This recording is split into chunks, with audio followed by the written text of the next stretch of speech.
रोज का वचन। रोज के वचन में आपका स्वागत है। दिन 277। यहोवा की यह वाणी है कि इसका कारण यह है कि यहूदियों ने वह काम किया है जो मेरी दृष्टि में बुरा है। जो भवन मेरा कहलाता है उसमें भी उन्होंने अपनी घृणित वस्तुएं रखकर उसे अशुद्ध किया है। और उन्होंने हिन्नोम वंशियों की तराई में तोबेत नाम ऊंचे स्थान बनाकर अपने बेटे बेटियों को आग में जलाया है, जिसकी आज्ञा मैंने कभी नहीं दी थी और न वह मेरे मन में कभी आया।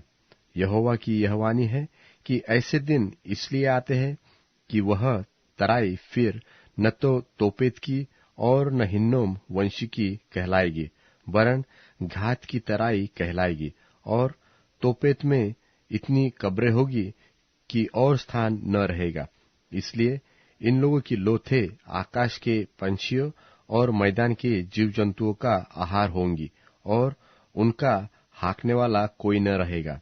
उस समय मैं ऐसा करूंगा कि यहूदा के नगरों और यरूशलेम की सड़कों में न तो हर्ष और न आनंद का शब्द सुन पड़ेगा और न दुल्हे व दुल्हन का, क्योंकि देश उजाड़ ही उजाड़ हो जाएगा।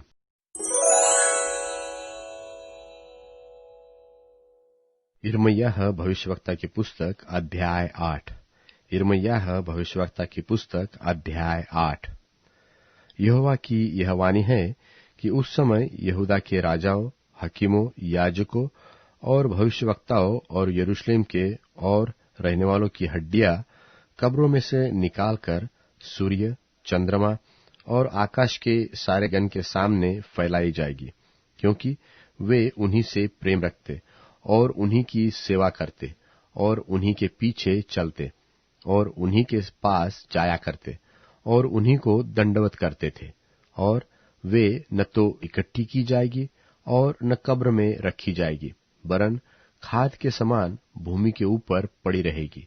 और इस बुरे कुल में से जो लोग उन सब स्थानों में जिनमें मैं उनको हाँक दूंगा चले जाएंगे, तब जीवन से अधिक मृत्यु ही को चाहेंगे। सेनाओं के यहोवा की यही वाणी है। फिर तू उनसे यह भी कह कि यहोवा यो कहता है कि जब कोई गिरता है तब क्या वह फिर नहीं उठता? जब कोई भटक जाता है तब क्या वह लौट नहीं आता? फिर क्या कारण है कि ये यरूशलेमी लोग सदा अधिक दूर दूर भटकते जाते हैं? ये छल को नहीं छोड़ते और फिर लौटने से इनकार करते हैं। मैंने ध्यान देकर सुना, परंतु ये ठीक नहीं बोलते। इनमें से किसी ने अपनी बुराई से पछताकर नहीं कहा कि हाय, मैंने यह क्या किया है। जैसा घोड़ा लड़ाई में वेग से दौड़ता है, वैसे ही इनमें से एक एक जन अपनी दौड़ में दौड़ता है।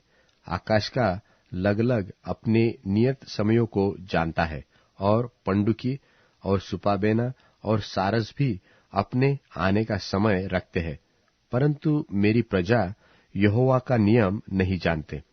तुम क्यों कर कह रहे हो कि हम तो बुद्धिमान हैं और यहोवा की दी हुई व्यवस्था हमारे पास है, परंतु उनके शास्त्रियों ने उसका झूठा विवरण लिखकर उसको झूठा बना दिया है।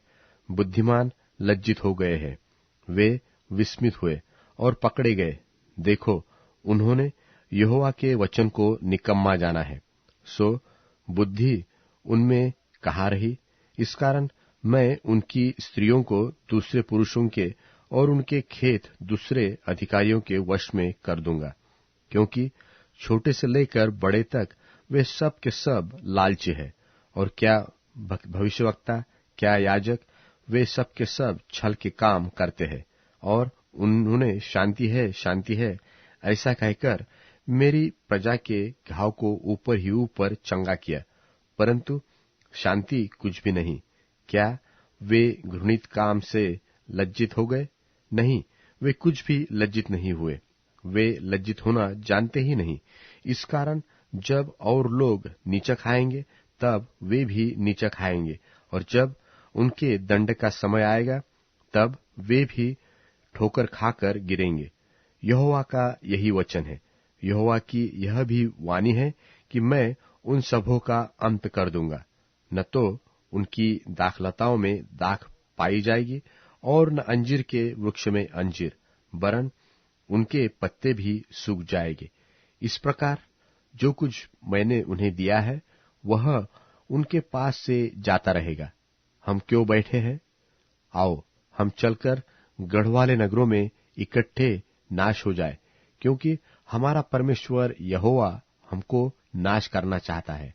हमने तो यहोवा के विरुद्ध पाप किया है, इसलिए उसने हमको विष पिलाया है। हम शांति की बाट तो जोहते थे, परंतु कुछ कल्याण नहीं मिला, और अच्छी दशा हो जाने की आशा करते तो थे, परंतु घबराना ही पड़ा है। घोड़ों का फुराना दान से सुन पड़ता है, और उनके बलवंत घोड़े के हिनहिनाने के शब्द से सारा देश कांप उठा। और उन्होंने आकर हमारे देश को और जो कुछ उसमें है और हमारे नगरों को वासियों समेत नाश किया है। क्योंकि देखो, मैं तुम्हारे बीच में ऐसे सांप और नाग भेजूंगा जिन पर मंत्र न चलेगा, और वे तुमको डसेंगे। यहोवा की यही वाणी है। हाय हाय, इस शोक की दशा में मुझे शांति कहाँ से मिलेगी? मेरा हृदय भीतर ही भीतर तड़पता है, क्योंकि मुझे अपने लोगों की चिल्लाहट दूर के देश से सुनाई देती है। क्या यहोवा सिय्योन में नहीं है? क्या उसका राजा उसमें नहीं? उन्होंने मुझको अपनी खोदी हुई मूर्तों और परदेश की व्यर्थ वस्तुओं के द्वारा क्यों क्रोध दिलाया है? कटनी का समय बीत गया, फल तोड़ने की ऋतु भी बीत गई, और हमारा उद्धार नहीं हुआ। और अपने लोगों के दुख से मैं भी दुखित हुआ।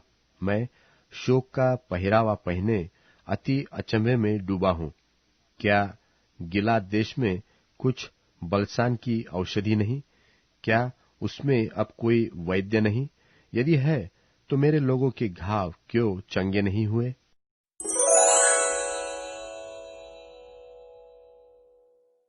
यिर्मयाह भविष्यवक्ता की पुस्तक अध्याय 9। यिर्मयाह भविष्यवक्ता की पुस्तक अध्याय 9। भला होता कि मेरा सिर जल ही जल और मेरी आंखें आंसुओं का सोता होती, ताकि मैं रात दिन अपने मारे हुए लोगों के लिए रोता रहता। भला होता कि मुझे जंगल में बटोहियों का कोई टिकाव मिलता, ताकि मैं अपने लोगों को छोड़कर वहीं चला जाता, क्योंकि वे सब व्यभिचारी है और उनका समाज विश्वासघातियों का है, और वे अपनी अपनी जीभ को धनुष की नाई झूठ बोलने के लिए तैयार करते हैं। और देश में बलवंत तो हो गए, परंतु सच्चाई के लिए नहीं। वे बुराई पर बुराई बढ़ाते जाते हैं, और वे मुझको जानते ही नहीं। यहोवा की यह वाणी है, अपने अपने संगी से चौकस रहो, और अपने भाई पर भी भरोसा न रखो, क्योंकि सब भाई निश्चय अड़ंगा मारेंगे, और सब संगी लुतराई करते करते फिरेंगे। वे एक दूसरे को ठगेंगे और सच नहीं बोलेंगे। उन्होंने झूठ ही बोलना सीखा है और कुटिलता ही में परिश्रम करते हैं। तेरा निवास छल के बीच है, और छल ही के कारण वे मेरा ज्ञान नहीं चाहते। यहोवा की यही वाणी है। सेनाओं का यहोवा यो कहता है कि देख, मैं उनको तपाकर परखूंगा, क्योंकि अपनी प्रजा के कारण मैं उनसे और क्या कर सकता हूं? परंतु उनकी जीभ काल के तीर के समान बेधने वाली होती है, उससे छल की बातें निकलती है। वे मुंह से तो एक दूसरे से मेल की बात बोलते हैं, पर मन ही मन एक दूसरे की घात में लगे हुए रहते हैं। यहोवा की यह वाणी है कि क्या मैं ऐसी बातों का दंड न दूं? क्या मैं ऐसी जाति से अपना पलटा न लूं? मैं पहाड़ों के लिए रो उठूंगा और शोक का गीत गाऊंगा, और जंगल की चराइयों के लिए विलाप का गीत गाऊंगा, क्योंकि वे ऐसे जल गए हैं कि कोई उनमें से होकर नहीं चलता, और उनमें ढोर का शब्द भी सुनाई नहीं पड़ता। पशु पक्षी सब दूर हो गए हैं, और मैं यरूशलेम को डीह ही डीह करके गिदड़ों का स्थान बनाऊंगा, और यहूदा के नगरों को ऐसा उजाड़ दूंगा कि कोई उनमें न बसेगा।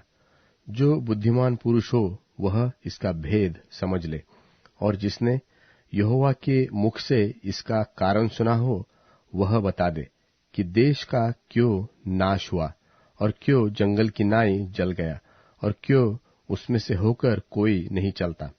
फिर यहोवा ने कहा, उन्होंने तो मेरी व्यवस्था को जो मैंने उसके आगे रखी थी छोड़ दिया, और न तो मेरी बात मानी, और न उस व्यवस्था के अनुसार चले हैं, वरन अपने हठ पर बाल नामक देवताओं के पीछे चले, जैसे कि उनके पुरखाओं ने उनको सिखाया।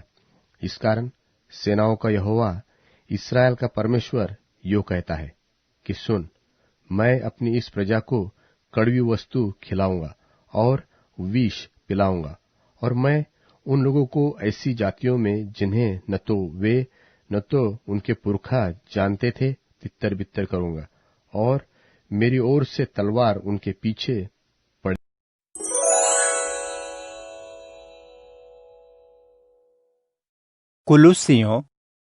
कुलुसियों अध्याय 1। पौलुस, जो परमेश्वर की इच्छा से यीशु मसीह का प्रेरित है, और भाई तीमुथियुस की ओर से कुलुसे में रहने वाले मसीह में पवित्र और विश्वसनीय लोगों को हमारे स्वर्गिक पिता परमेश्वर से असीम कृपा तथा शांति मिले। हम प्रभु यीशु मसीह और उनके पिता को धन्यवाद देते हैं और तुम्हारे लिए विनती करने में लगे हुए हैं। हमने तुम्हारे उस प्रेम के विषय जो सब पवित्र लोगों के लिए है, और उस विश्वास के बारे में जो मसीह यीशु में है, सुना है। यह उस आशा के कारण है जो तुम्हारे लिए स्वर्ग में रखी हुई है। तुमने इस आशा के विषय में सुसमाचार के सत्य वचन द्वारा पहले ही से सुना था, जो वचन पहले तुम्हें दिया गया है, जिसे अन्य लोगों को भी दिया गया, दुनिया में असर दिखा रहा है। जब से तुमने इस सुसमाचार को सुना और सच में परमेश्वर की असीम दया को जाना है, यह तुम में भी बढ़ता जा रहा है। इस आशा के बारे में तुमने एपफ्रास से सुना था, जो हमारा सहकर्मी और विश्वास रखने लायक सेवक है। उसने पवित्र आत्मा में तुम्हारे प्रेम के विषय हमें बताया है। इसी कारणवश हमने भी जिस दिन से ये सुना है, तुम्हारे लिए लालसा करने और प्रार्थना में नहीं चूकते, ताकि तुम यीशु की इच्छा की पहचान जो पूर्ण ज्ञान और आत्मिक समझ के साथ है, भरपूर होते जाओ। तुम्हारा चाल चलन यीशु को पसंद आने वाला हो, हर अच्छे काम में फलदायक हो, और परमेश्वर के ज्ञान में बढ़ते हुए उन्हें हर बात में खुश करो। परमेश्वर की तेजोमय शक्ति से मजबूती पाकर आनंद के साथ पूरी सहनशीलता और धीरज से स्वर्गिक पिता को धन्यवाद देते रहो। पिता परमेश्वर का धन्यवाद करते रहो, जिन्होंने हमें इस लायक बनाया कि पवित्र लोगों के साथ रोशनी में मीरास में हिस्सेदार हो सकें। परमेश्वर ही हमें अंधकार के शिकंजे से छुड़ाकर अपने प्यारे बेटे के राज्य में लाए हैं, जिनमें हमें यीशु के खून के द्वारा आजादी या अपराधों की क्षमा मिली है। वह अदृश्य यहोवे के प्रतिरूप और सारी सृष्टि में सर्वश्रेष्ठ हैं। उन्हीं के द्वारा सब कुछ, चाहे वह स्वर्ग का है या पृथ्वी का, दिखने वाला या न दिखने वाला, चाहे सिंहासन या राज्य या प्रधानताएं या शक्ति, सब कुछ उन्हीं के द्वारा और उन्हीं के लिए बना है। वह सृष्टि से पहले थे और उन्हीं के द्वारा सब कुछ संभाला जाता है। वह देह अर्थात चर्च के सिर हैं। वही शुरुआत और मरे हुओं में से जी उठने वालों में पहलौठे हैं, ताकि हर बात में सर्वश्रेष्ठ हों। इसलिए स्वर्गिक पिता को यह पसंद आया कि सारी भरपूरी यीशु में निवास करे, और चाहे पृथ्वी की चाहे स्वर्ग की, उन्होंने सब का मेल यीशु के क्रूस पर बहे खून के द्वारा स्वयं से करा लिया। तुम भी एक समय अपने बुरे कार्यों द्वारा मन में बिछड़े हुए और दुश्मन थे, लेकिन यीशु ने अपने मांस लहू की देह में तुम्हें किसी भी बदनामी से बढ़कर अपनी निगाह में पवित्र और निर्दोष प्रस्तुत करने के लिए अब तुमसे मेल कर लिया है।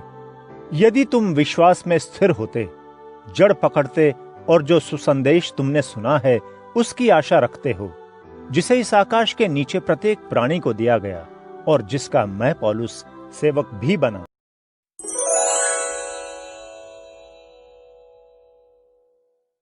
जो उपकार प्रभु ने मुझ पर किए हैं उनका बदला किस प्रकार दूं? मैं उद्धार का पात्र उठाकर प्रभु के नाम से पुकारूंगा। प्रभु के लोगों के सन्मुख मैं प्रभु के प्रति अपनी समस्त मन्नतें पूरी करूंगा। प्रभु के संतों की मृत्यु प्रभु की दृष्टि में मूल्यवान है। हे प्रभु, मैं तेरा सेवक हूं, मैं तेरा सेवक, तेरी सेविका का पुत्र हूं। तूने मेरे बंधन खोल दिए हैं। मैं तुझको स्तुति बलि चढ़ाऊंगा और प्रभु तेरे नाम से तुझे पुकारूंगा। प्रभु की प्रजा के समक्ष, प्रभु के घर के आंगन में, ओ यरूशलेम, तेरे मध्य मैं प्रभु के प्रति अपनी समस्त मन्नतें पूरी करूंगा। प्रभु की स्तुति करो।